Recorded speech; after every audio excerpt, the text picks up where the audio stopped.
Okay, let's go right back to where we left off in our last program, which would be Romans chapter 11, and we were commenting on verse 9, and I just about ran out of time.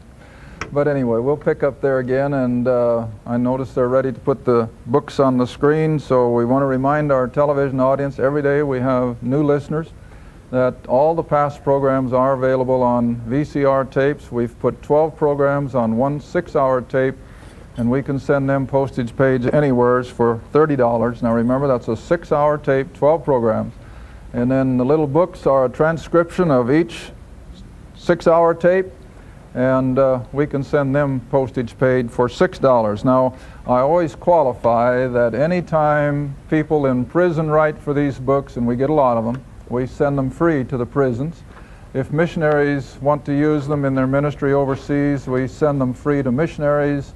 And so we do send out a lot of these books free. But the $6 hopefully will keep covering our costs because, as I've said so often, no one underwrites us. We just barely pay our bills, it seems, and the Lord always provides. We've never asked for money on this program, and I hope we never have to. But nevertheless, we do have to watch our budget. It costs money to print the books. It costs money to get the tapes out. And that's all we ask is enough to cover our expenses. We appreciate, how we appreciate your letters and your financial support. We couldn't do it without you. Mail time is the high point of our day. And boy, the other day we had a stack of letters that was just unreal. And of course, I look for the letters more than I do the checks. I just love to read people's letters. So those of you out in television, if you've got the time, why, you just write us a note because we do appreciate them so much. Okay, let's get back where we left off then in Romans chapter 11. And we were commenting on verse 9 where David said in the Psalms, let their table, that is Israel's as a nation, let their table be made a snare. And I made reference to it that they were literally as a nation feasting at the very table of God himself. But it became a snare and a trap and a stumbling block and a recompense. And then as a result of their unbelief, their rejecting of all the good things that Jehovah had showered upon them, the conclusion was, let their eyes be darkened that they may not see, and bow down their back always. That is, their spiritual eyes.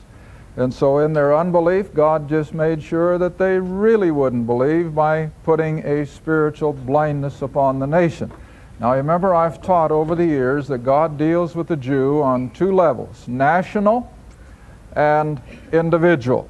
Nationally, they're blinded, waiting for, of course, the return of their Messiah at the end of the tribulation, when all of a sudden the nation, the remnant, will be saved. But today in the age of grace, nationally they're blinded, but an individual Jew has every opportunity to believe the gospel. And so don't ever feel sorry for the Jew that he has no chance. Yes, he does. He has just as much chance at believing the gospel of God's grace as we Gentiles. But on the national basis, as God dealt with them from, you might say, bringing them out of Egypt, and he dealt with them on the basis of a nation of people, that has ended, and he has blinded them nationally. But individually they can still come in. All right, now then, verse 11. On that national basis, I say then, have they stumbled as a nation of people, as the covenant people? Have they stumbled that they should fall? In other words, out of God's program, that they're completely removed from anything more to do with their God? Well, look at his answer. God forbid. Don't think such a thing. They haven't fallen out of God's program. God has simply set them aside for a period of time. You remember when we were back there in the book of Acts, and I used it as a picture then, that even in Acts, where you don't really expect to see prophecy. You remember when Paul first started his ministry, and he was out there, I think, on the island of Cyprus, and Simon Bar-Jonah, which was a Jew, tried to keep Paul from ministering to that Roman deputy. And what did Paul do? He gave him a blindness, but not permanent. He said, for a season. Now that was just indicative of the nation of Israel. They too have been blinded, not forever, but for a season. Now, it's been a long season in human reckoning. It's been over 1,900 years.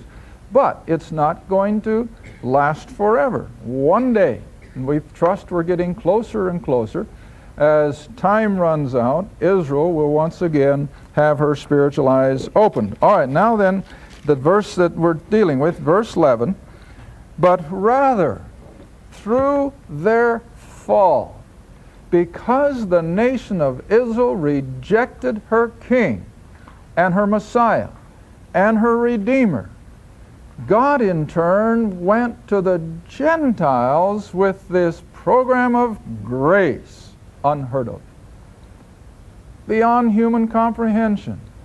How that the holy, righteous God of glory could use something as graphic and as awful as that Roman cross to bring about a gospel that he could send out to the Gentiles free for nothing. Without work, without religion, without ritual, without a priesthood. It was a gospel that merely had to be believed. Now that's what most people can't comprehend. It's too simple. But this is the way God intended it, so that no one, Jew or Gentile, can ever say, well, I just couldn't measure up. I couldn't reach that. I couldn't attain it. No one can say that. It's out there for everyone and anyone because Israel fell. See? Now, we were just talking at break over a cup of coffee. And I know this is strictly hypothetical. And as one gentleman in my class told me one time, he says, Les, you can't ever talk hypothesis when it comes to God's dealing. And I agree.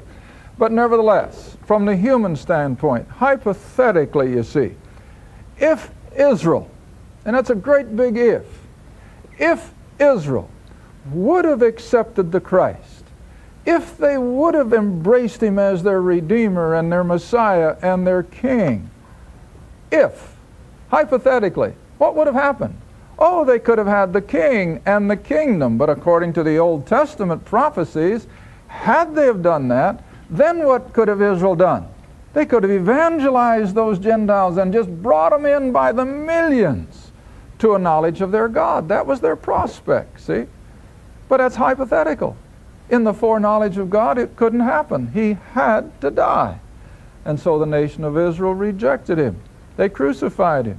And they continued to reject him in the early Acts, although Peter and the 11 preached their hearts out. And finally, when Israel proved that they were not going to believe, God raised up that other little Jew, that rebel, that raging bull who hated Jesus of Nazareth, saved him by grace. See? That is the epitome of grace, is the salvation of Saul of Tarsus. And then he told Saul right up front, before he even got out of Damascus, I'm going to send you far hence where? To the Gentiles. Israel is going to go out into a spiritual blindness, but you're going to go to the Gentiles. And so this is what this verse is saying, that because Israel rejected all of those Old Testament promises, Israel rejected her Messiah and her King, crucified him. What they really did was opened up the windows of heaven for us Gentiles, whose forefathers were pagan. Every one of us, if we could follow our family tree all the way back, we'd find that every one of our ancestors were steeped in idolatry. They were steeped in the occult, in mythology or whatever it might be. Israel alone had the true knowledge of the true God. But God now has done something totally different, and he sent this apostle out amongst those pagan Gentiles, and they suddenly began to just almost swarm to the gospel. They had a spiritual hunger that Israel could not comprehend. And of course, if you know the book of Acts, every place that Paul went and preached the gospel when the Jews were rejected, and he'd go to those pagan Gentiles, what would those Gentiles do? Oh, they'd embrace it. They were thrilled by it. Then in turn, what did the Jew do? Oh, he hated them. And the Jew hated the Gentile, that they were infringing upon their God. And so they were the chief opponents of Christianity. Now it's amazing how human nature works. As the Jew then became the chief opponent of Gentiles being saved, in time, how did the Gentile react then to the Jew? Began to hate them. Now, let's look at this verse. See, this is where human nature goes contrary to the will of God. Verse 11, continuing on. Have they stumbled that they should fall, Israel?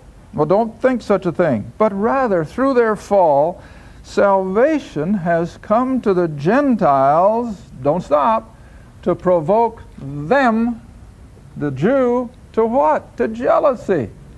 Now, all you got to do is go back to a couple kids in high school. And they're infatuated, and they're dating, and they're just having a great little love affair, but all of a sudden there's a falling out. And I dare tell you, unless kids have changed remarkably more than I think, what's one or the other of them going to immediately start doing in order to win their little love back? Well, they're going to date somebody else. Why? To promote jealousy. See? Oh, now this is exactly what God intended to do. God was going to turn to the Gentile with the idea that Israel would get jealous. Hey, they're taking my place. See? I better wake up and get back to where I belong. But, contrary to what God intended, it went the other way. And not only did it turn Israel in anger against the Gentiles, they precipitated in return the persecution of the Gentiles against them. And all you have to do is go back and read human history. Ever since Christianity became more or less the official empire religion, way back in the early centuries, what did they do to the Jew? Persecuted them, killed them by the thousands, chased them out of every place where they had established a community. Why? Because they were the Christ killers. They were the enemies of God. And some of our early reformers said horrible things about the Jews. And it was all a human reaction to circumstances. That isn't the way God intended it. He intended it to turn Israel to himself by promoting a jealousy. All right, now then verse 12. Going on. Now if the fall of them. In other words, they're rejecting everything and God's setting them aside and turning to the Gentile. If the fall of them be the riches of the world. Now the word world here in the Greek is cosmos, which means the world system. It isn't talking about terra firma, the earth. It's talking about the human system. The politics and the economy and the world population, predominantly of Gentiles, of course. So if the fall of this nation of Israel out of God's program for them is going to bring about the riches of the world. Now, not talking about the riches of wealth and money and gold and silver. We're talking about spiritual riches. And see, that's what we as Gentiles have enjoyed. Whether we're poor as church mice, as we saw down in Haiti. Oh, you can't imagine the poverty. You can't imagine how hungry those poor people are. And yet, what did they have? Oh, a spiritual joy. I wish you could have heard those people sing. They just raised the roof. Why? They had that joy unspeakable in spite of their poverty, see? All right, now that's what Paul is alluding to when he says that the fall of them created the riches, that is, the spiritual riches of the Gentile world. And it's true. Oh, never lose sight of the fact that our forefathers were steeped in idolatry. They were steeped in paganism and superstition and fear. They didn't have the freedom that we have as believers. I always tell women the greatest feminist movement that ever happened to the human race was Christianity. That's what set women free. My land, you go back into ancient history and into those pagan cultures. Who did all the work? The women. Who did all the child raising? The women. They did it all. Why, I can remember seeing little 8mm film from missionaries coming home from the mission fields back when I was a kid. And the women were doing it all. They were planting the crops, they were harvesting, they were grinding the grain, they were washing the clothes, they were taking care of the kids, and where were the men? Sitting up against some hut drinking hooch, getting drunk, see? But see, Christianity changed all that. Christianity brought the woman up to the place of respect and on an even keel with mankind, and it's been abused, of course. But oh, listen, this is the riches that Paul is talking about. that Christianity has just set people free. Again, I'm logical, and I look at things logically as well as spiritually. Have you ever stopped to wonder, why did the Western civilization explode and bring their standard of living 10 times higher than any other place on earth? Why? Christianity. Christianity. Just stop and look at it for a moment. As Paul went across the Aegean Sea into Greece, the gospel went to Europe. And Europe became then the breeding ground of all of our inventions and our men of science. And you go back into every bit of it. And it either began on the continent of Europe or in England or as they came over to America. And so all of our technology, almost without exception, where did it come out of? Western civilization, which had been predominantly, quote unquote, Christian. Why? Because Christianity set people free. It loosed them from the superstitions of the pagan world. It loosed them from all of the hang-ups and the detriment to women and so forth. Christianity did it. And so we better thank our Lord that we too have been brought under this Christian influence rather than under some of these pagan religions that do nothing but keep their people subservient and in ignorance and in superstition. You don't believe me? Go to the library. Get history books. It's in there just as plain as day. But so oftentimes we just don't stop to think. All right, reading on. Now if the fall of them be the riches of the world, the diminishing of them, putting them out in a spiritual blindness, taking away their homeland, taking away their priesthood and their religion and their temple, and if the diminishing of them brings the riches of the Gentile, oh, now here it comes, how much, what's the word? More. How much more their, now we're talking about Israel, their what? Their fullness. See? They've never attained it yet.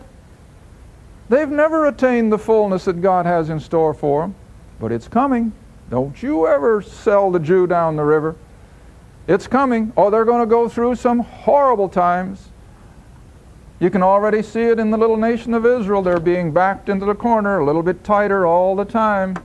And this is why they're so frantically trying to make peace. And as I told one of my classes the other night, Israel today is no different than Israel back at the time of Samuel. What was the problem with Israel when Samuel was the last judge? Oh, they said, Samuel, not anything against you, but we want to be like the nations around us. We don't want to be different anymore. We want to be like the rest of the Gentile nations. We want a what? A king. And Samuel says, now stop and think. If you get a king, you're going to be taxed to death. If you get a king, he's going to draft your kids. If you get a king, he's going to put his thumb on you. No, that didn't matter. We want to be like the rest of the world. Israel is no different today. The government of Israel tonight is frantically seeking to be accepted by the Gentile world. They want their economy to just mesh with the European common market. They want to be out there competing with the Gentile nations of the world, and God says, no, you're not. You are a separated people, see? And they haven't learned their lesson. And so as they try to assimilate and as they try to become just another member of the family of nations, they're getting deeper and deeper into the hole they're digging for themselves. And they're getting backed into the corner. And one day soon, and I think we're getting there closer, I'll keep emphasizing it as long as I live, we're getting closer and closer to the day when Israel will have no hope except the coming of their king. And he will come. Oh, they're going to accept the false king first. We know that. Jesus said it in John's Gospel. I have come in my name and you reject me. Now I'm paraphrasing. But he says, another shall come in his name and you're going to embrace him. Well, that's the Antichrist. And sure they will. They're getting ready for it. I've told you more than once. I've had Jewish people tell me what they're looking for in their Messiah. And they can't comprehend that the Messiah is going to be God. He's going to be a man. But he's going to be a Superman. He's going to be somebody that has a lot of military apropos. He's going to have a lot of economic going for him. He's going to have charisma. He's going to be able to do all the things that they think a Superman can do. And you know what I tell them? You're describing the Antichrist. But they don't see that, see? All right, so what is left for the nation? Their fullness. Oh, all of the fulfilling of those Old Testament covenant promises are still coming. They've been withheld now for almost 2,000 years, but God hasn't forgotten them. They're still coming. All right, now then, verse 13. Don't lose sight that just because Paul has been dealing with the nation of Israel for 3 chapters, don't lose sight of what he is. And you highlight this verse. You lock it into your memory bank, because this is an important verse. I think one of the most important in all of Paul's epistles. For I speak to you Gentiles. Oh, he's talking about Israel for 3 chapters, but who is he talking to? The Gentile believers at Rome. The Gentile believers in our own time. And he says, I speak to you Gentiles inasmuch as I am the apostle of the Gentiles. Now I know 1 or 2 of the newer translations remove the and they put in an and. And when I first saw that, my hair stood on end, because that is a complete violation of the text, and it changes Paul's whole position. If he is just another apostle, then he is a liar, because he claims in all of his letters, as he defends his apostleship, that it was to him and him alone that God revealed these great doctrines of grace. And see how subtly they can change the meaning of a verse? But he says, I am the apostle of the Gentiles. And that's not the half of it. He said, I magnify my office. You know what that means? He was never going to back down from his role of being God's man for the Gentile world. And you know, I tell people all the time, you on your prayer knees better thank God for this little Jew who was willing to suffer all the things that a human being can suffer in order to get the gospel to you and I as Gentiles. Oh, a verse we use so often. Let's look at it again, honey. Let's go to Peter. 2 Peter. I don't know if pastors take the time to listen to me or not, but if they do, I hope and I pray that if they won't get anything else from my teaching, but they'll get the idea they have to get into Paul's letters. You are not going to see a viable, living ministry if you do all of your preaching and teaching from the 4 Gospels. It's just not back there. And you have to leave those things behind, which I call the milk of the Word. And Paul himself in Hebrews says that we're to desire the meat, and we're to get into that which is strong, which will help us to grow and get off that milk bottle. I used to tell my Sunday school kids when they'd come in years ago, I had high schoolers, and they'd come out of junior high and into my Sunday school class. And 1st October, usually, the first Sunday was the beginning of Sunday school, and I'd tell those kids, okay, throw your milk bottle away, you're through with it. We're going to start eating T-bone steaks and potatoes and vegetables. Well, that's what the meat of the Word is all about. All right, now look what 2 Peter says. Chapter 3, verse 15. You got it? 2 Peter, chapter 3, verse 15. Boy, she's getting good. She's ahead of me. 2 Peter, chapter 3, verse 15. And Peter is writing now, shortly before he's martyred. These little epistles are written way at the end of his life, and he says, account or understand that the long suffering of our Lord is salvation. That's what the whole Scripture is about. Even, Peter says, as our beloved brother Paul, also according to the wisdom given unto him, has written unto you, as also in all his epistles. Now that's Romans through Hebrews. They're all bunched together in your New Testament. Romans through Hebrews. Speaking in them of these things, that is salvation, in which, in these epistles, are some things hard to be understood. Good old Peter says that, years and years after he had experienced that earthly ministry. And he says, in which are things hard to be understood, and which they that are unlearned and unstable wrest or twist. And we see that every day, how they twist the Scriptures. And Paul says when they do that, they make it another gospel. And the anathema of a righteous God rests upon these people when they do it. All right, and they twist the Scriptures to their own destruction. But you know what the sad part is? It isn't just to their own, it's to all their people that are under them. Every time somebody twists the Scriptures to their people, whether it's a small congregation or large or whatever, they are not only establishing their own destruction, but those that are listening to them. And so we have to come back and we have to search the Scriptures.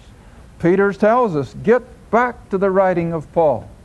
I read you a quote here, I think, in one of our last tapings, where a former president of Princeton University, a man of intellect, said, it's either back to the doctrines of Paul, or it's on to atheism and despair.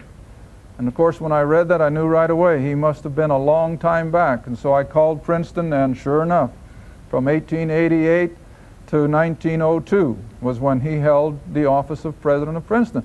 But see, he had it straight. We have to get back to the letters of Paul, because he is the apostle of the Gentiles. The Holy Spirit prompted him to say it. And so whenever someone calls or writes and says, well, I want to start reading my Bible more, where should I go? You know what I tell them? You start with Romans chapter 1. And you read Romans until you're blue in the face. Then go on to maybe one of his other epistles.